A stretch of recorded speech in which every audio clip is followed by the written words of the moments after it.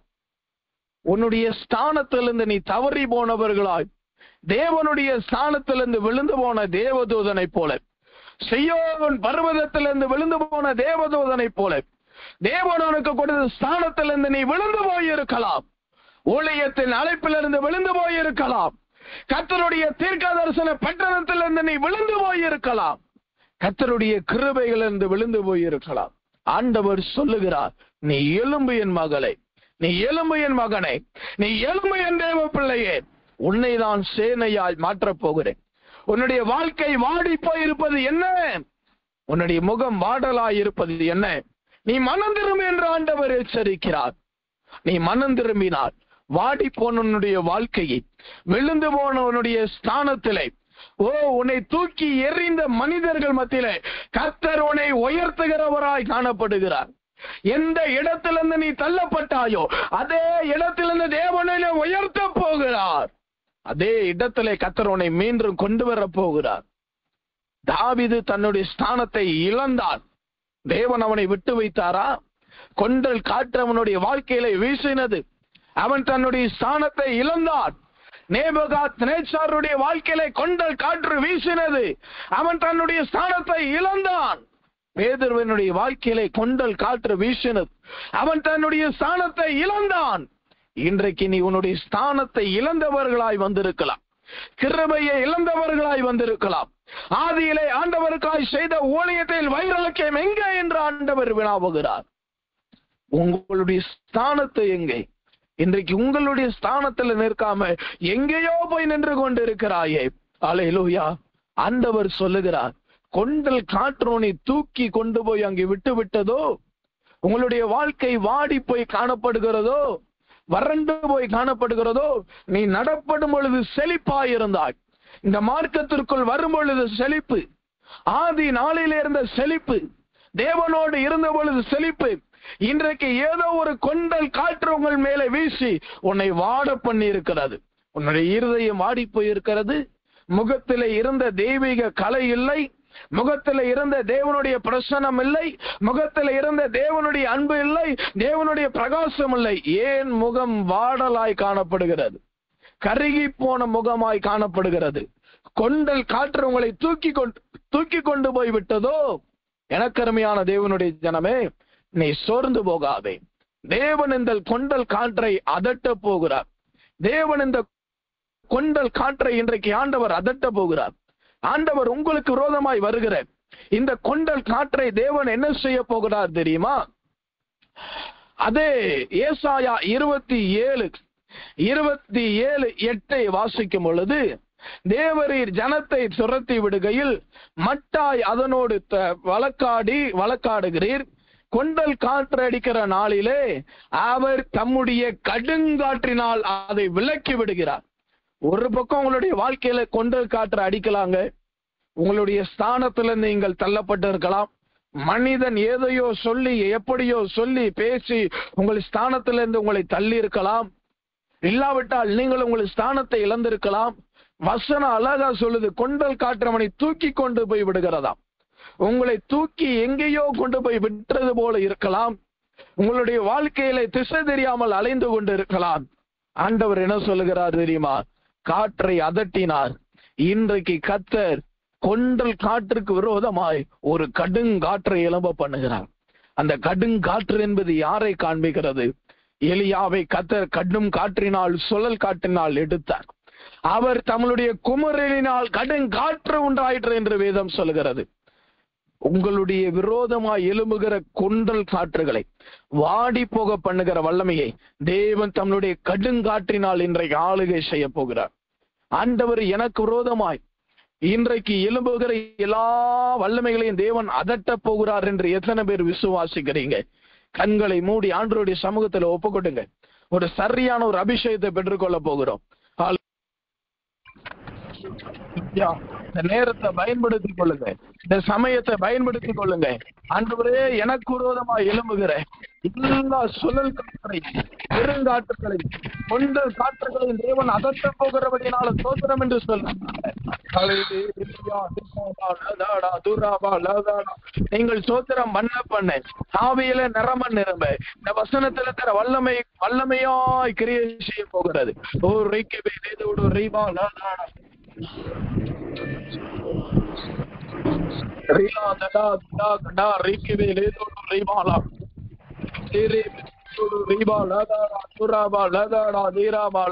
ஆண்டவரே, எனக்கு விரோதமா எழுப்புகிற எல்லா வல்லமையான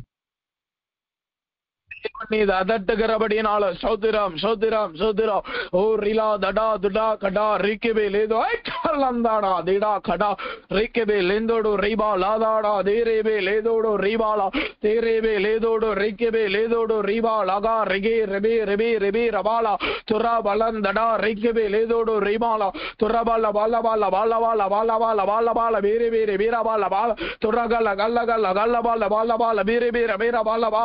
ஆண்டவரே, சொல்லல் காற்றை அதட்டுகிறபடினால சோத்திரா, அமீதல் உண்டாகுகிறபடினால சோத்திரா, இறைச்சல் ஓய்கிறபடினால சோத்திரா, அமளி ஓய்கிறபடினால சோத்திரா, பெருங்காற்று என்கிற இழப்பை கர்த்தர் ஓய பண்ணுகிறபடினால சோத்திரா.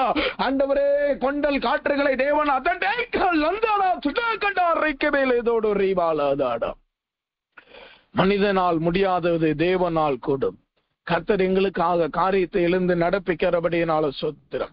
உடைய நாமமிகள் மத்தியிலே மகிமைப்படட்டும். வந்திருக்கிற ஜனத்தை ஆசீர்வதியும். ஆண்டவரை, போதற்கான ஜெபங்களை தேவன் நீரே பொறுப்படுத்தி வழி நடத்தும். மீதியான காரியங்களை என் தேவன் பொறுப்படும். இயேசுவின் நாமத்தில் ஜெபிக்கிறோம் எங்கள் ஜெபங்களும் ஜீவனுள்ள நல்ல பிதாவே. ஆமென், ஆமென், ஆமென்.